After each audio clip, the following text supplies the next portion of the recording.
Hello everybody and welcome to another Visualization Network how-to video. I'm your host Tom Crawford and today's topic is creating well-formed data for charts and graphs. Over the next 4 videos we're going to take a look at how to prepare data and make that great chart or graph. Today's topic is consistency. It actually may be the most essential piece necessary to create a chart. If the data is inconsistent, it's actually nearly impossible to create a graph. So there are 4 basic principles to creating consistent data. The first principle is one concept per row. A concept can be anything: a person, a place, an order, a sale, or really just about anything. In this example, it's a fill-up at the gas station. Each row represents one and only one fill-up. The second principle is one data type per column. So in this example, date and only the date is in the first column. Price per gallon and only the price per gallon is in the second column, and so on. The third principle is formatting. Each column is formatted the same. There's more to this than actually just creating a pretty spreadsheet.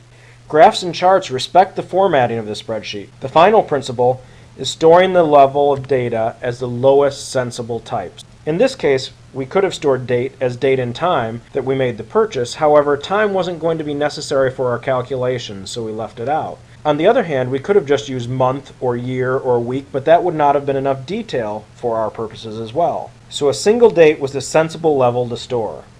It's important to note that the date implies many other pieces of data, like month, week, year, or day of the week, and so on. In the second video, we'll talk about how to extract data that's implied in other fields. And in the fourth video, we'll talk more about how to deal with missing or implied data. So let's take a look at some sales data. This data is based on a real spreadsheet that we received here at the Visualization Network. The data has been changed to protect the client, but the formats remained unchanged as we received them. First, note the extra title in cell A1. It's not a horrible problem, but if it weren't there, we could just select the entire spreadsheet for a graph rather than having to select via range. So if we wanted to do a graph on this chart, right now we would have to select the various rows and columns that we wanted. If that row did not exist, we could simply select the entire spreadsheet. This has the added advantage that as our spreadsheet grows, either in rows or in columns, the graph will automatically include those rows and columns without having to reselect the data for that chart. Now let's look at the data.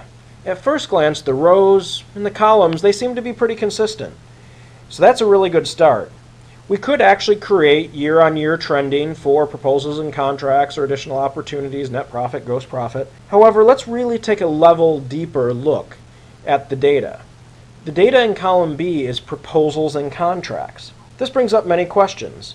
How many proposals didn't make it to contract? Did all contracts start as proposals? Who were the proposals for? Is there any consistency in which proposals made it to contract? Are there customers who consistently get proposals but don't sign? Many questions could actually be answered by the data that supports this. So we asked the client for the supporting data. Let's take a look at that supporting data worksheet. This one's a little different. So let's take a look at the 4 principles again. Each column does seem to represent one type of data. However, the rows are now inconsistent. So we break the second principle. In fact, it looks like the one concept per row is actually, in this case, one concept per block. 1980 is represented by 5 rows and 4 columns, where 1981 is represented by 4 columns and 3 rows. So let's see how we fix this inconsistency. So let's change the concept of a row from a year into a proposal.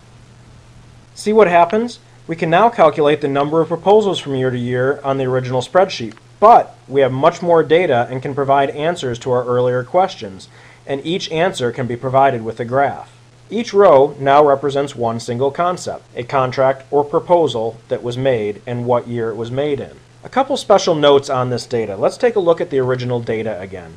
Notice that manufacturing company number 1 had 2 proposals and 1 contract in 1980. To make this data consistent, we separated those each into their own row.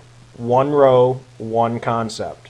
So the 1980 manufacturing company number 1 contract and the 1980 manufacturing company number 1 proposal. So there are 3 rows. We now see very easily that there are 10 proposals or contracts that went out in 1980, which we can then use back on our original spreadsheet to calculate how many proposals and contracts. We now have much more data that allows us to do trending, graphs, and analysis to see what's happening with our customers. Second, you'll notice that there are two ways that we're representing contract and proposal in this spreadsheet. First, separately in separate columns, and then combined into one column. Each of these can have different purposes in charts and graphs. As things become more complex, column D can actually become a problem. If we want to track initial contact, finish of the project, and many other types of fields, this can become more complex and more difficult to manage. Also, one other consideration may be to take a little bit different look at this and to say each column should have a company field where we say product company number 3 and then the date of the contract, so 12/1/1980, and the date of the proposal 11/1/1980. If that date is available, we now have a ton more information that can be charted and graphed, and more information on how long it took a contract to go from proposal to finish, how long from initial contact, if we're tracking that, to project finish. Much more data and much more interesting information that could be buried in here if we went to the next level.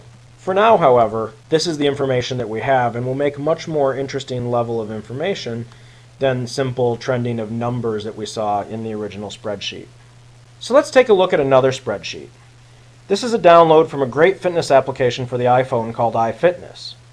As far as data downloads go, this one is pretty much better than most, but they made a few key design choices that limit the usability of this data for charts and graphs. So let's see how they did with the 4 principles. First, one concept per row. Seems like they did a pretty good job with that. Each row seems to be one exercise repetition, but then they included all of these blank rows. We'll cover more about dealing with missing or blank data in the 3rd video. However, they violate the 2nd principle of one data type per column in multiple ways. First, they separate cardio from exercises. Aren't those really the same in the first place?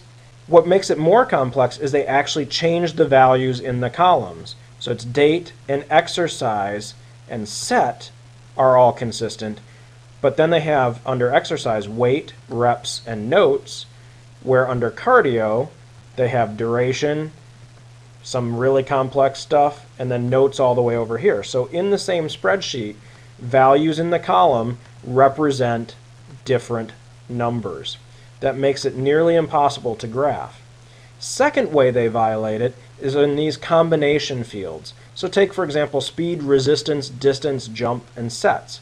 I don't know whether 4.2 represents speed, resistance, distance, probably on the treadmill, not jumps, and we already know sets is in the first column, so why that's included in here I'm not quite sure.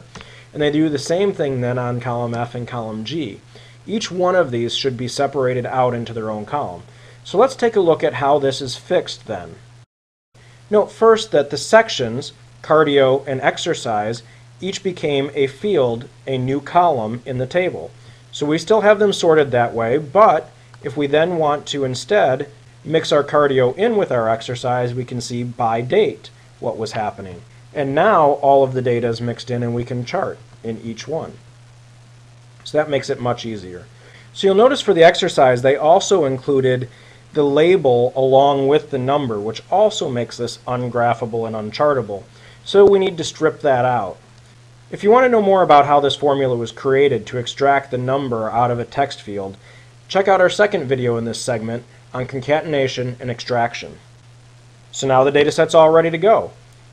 Each row represents one concept and only one concept. Each column represents only one data type. Each column is formatted exactly the same. And finally, each data point is at the lowest level that's appropriate. So there you go, 4 simple principles to create consistency for well-formed data for charts and graphs. In the next video, concatenation and extraction, we'll go into much more depth on the 4th principle, using the lowest sensible level of data. We hope to see you then. Thanks, everybody.